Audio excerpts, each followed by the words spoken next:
Alright guys, so I just watched Jay-Z's Moonlight, and I've been loving how his videos for his latest album all have this like short film, strong, conscious, artistic vibe that makes you think.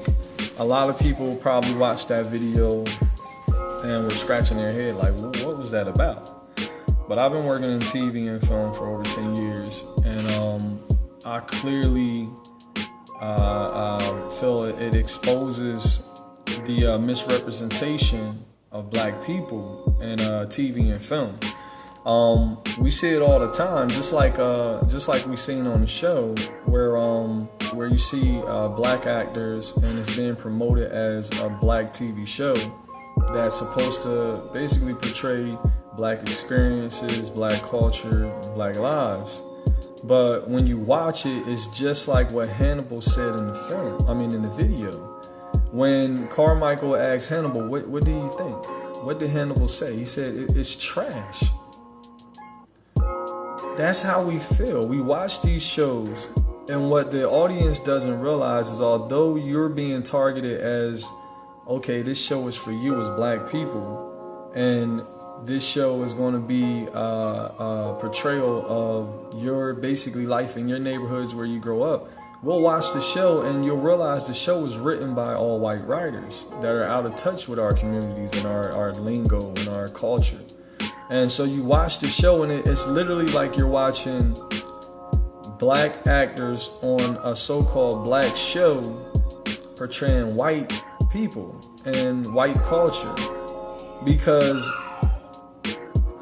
like I said, nothing's right. The dialogue and the script, it's not authentic whatsoever. It doesn't connect with us. It's not the language we speak in our communities and in our homes. And the mannerisms, the dry humor and comedy is just way off. Rarely do we find a show that's like Martin, where this was a show produced and written by us and connects with us right away, and it becomes a classic. And those are the shows we all wish never left TV. But like I said, in today's Hollywood, the way we get represented is in the way you seen in the Jay-Z video, and the Moonlight video, where we'll be told this is a show for you, but when we watch it, it's very little similar traits to what we see in our homes and in our communities. And so it's almost like the show is being set up for failure. We see so many black shows, so-called black shows, come and go. They don't last long whatsoever. And these are the reasons why. There's plenty talented black writers out there and filmmakers out there, but their films aren't being chosen to go to the theater, or their shows aren't being chosen to go to these big networks. I wrote a TV concept show and I petitioned it to Studio Lambert, who were the creators of Undercover Boss, as well as OWN. And although my show wasn't picked up, I did receive a call from India Kearney Stearns, which is the vice president of programming content at OWN Studios, and she personally called me just to tell me how good of a concept it was and to keep doing it, because she felt like one day, this show wasn't appropriate for their network, but one day I'll get my lucky break, and it was very inspirational to me. But I mention that just to say how when I talk to other black writers like myself, it's the same scenario. Like, we have a very, very, very hard time getting concepts bought by these networks or even these production companies to become films. And it's not that it's not good writing. It's just we're just underrepresented. It's hard to find an agent that's interested. It's hard to find, the right resources that will allow you to get your script in front of the right people. I did it in a very non-traditional way to get my script in front of these different production companies.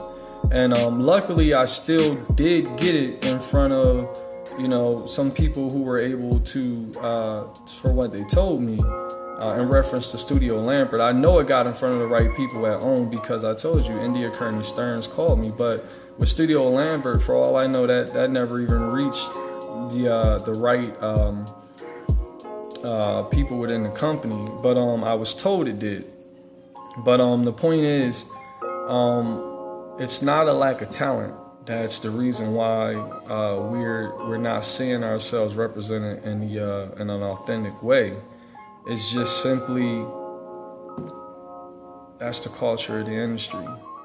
And I want you to key in on a lot of important things we've seen in the video. Like, just notice the dialogue, notice the dry humor, which was so like what you see in a typical TV show with white actors that doesn't describe our comedy. We know black comedy.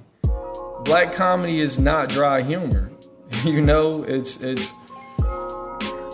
It's very funny. It's very real life, and we rarely see that. Like I said, like on a show like Martin, or you can even say The Fresh Prince, where it was somebody who was able to be themselves, and it was funny because it was real. We identified with it. We knew cousins, brothers, sisters, uncles and aunts and mothers and fathers that act like that say those things, that do those things. So it was funny to us, But with these shows, we can't say the same thing.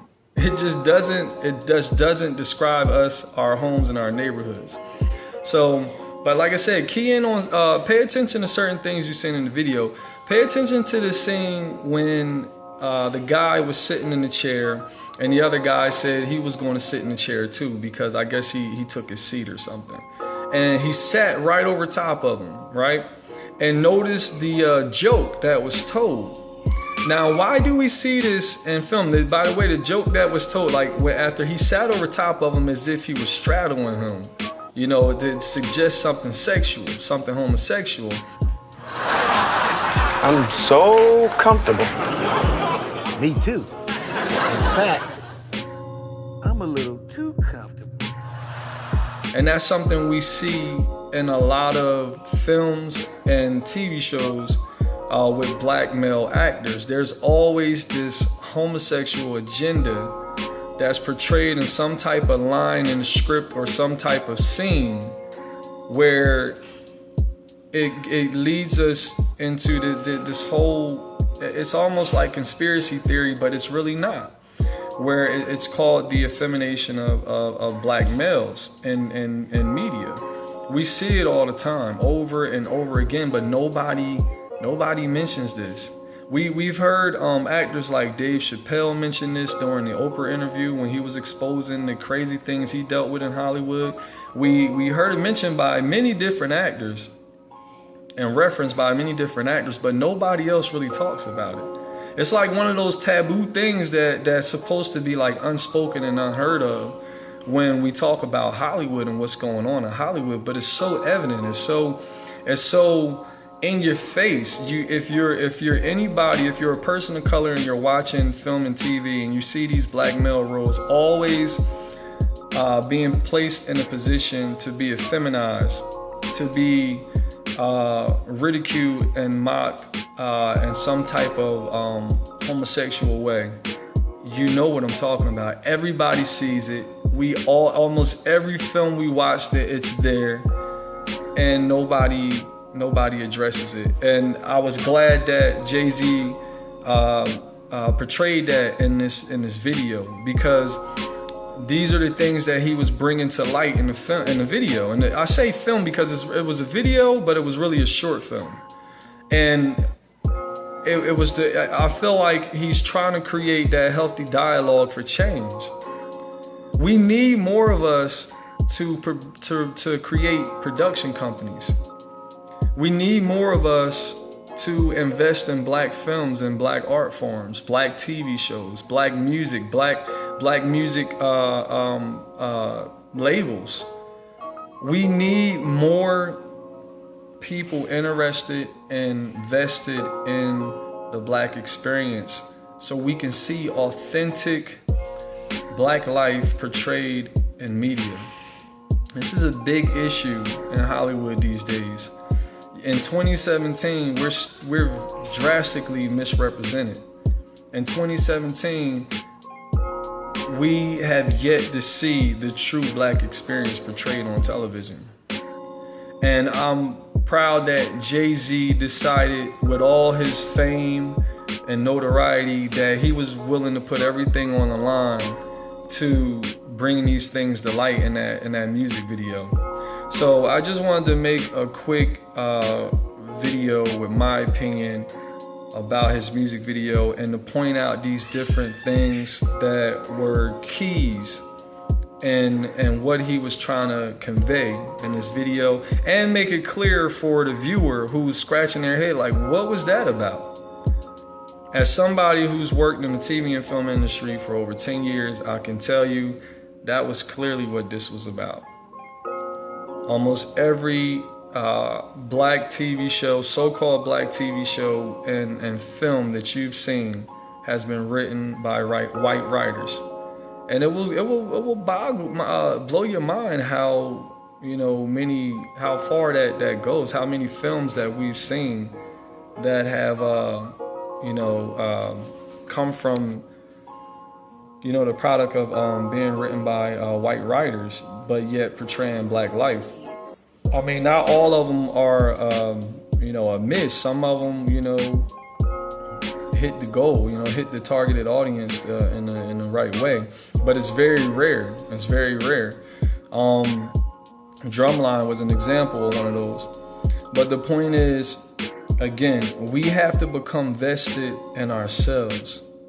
We have to value the Black experience being represented and correctly in TV and film, to the point of us making sure we're doing something to allow for it to happen or to promote it to happen.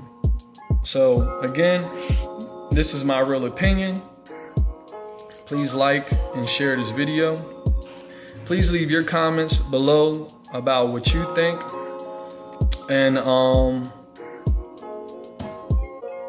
be about change. Be about the change we need to see.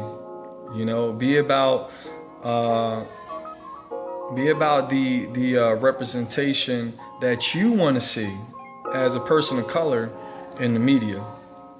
If we don't do it, who will do it? Who else will do it? And be about it to the point where you're willing to invest your dollar in it. So that's all I gotta say, guys. Again, please like and subscribe, and I'll see you guys next time.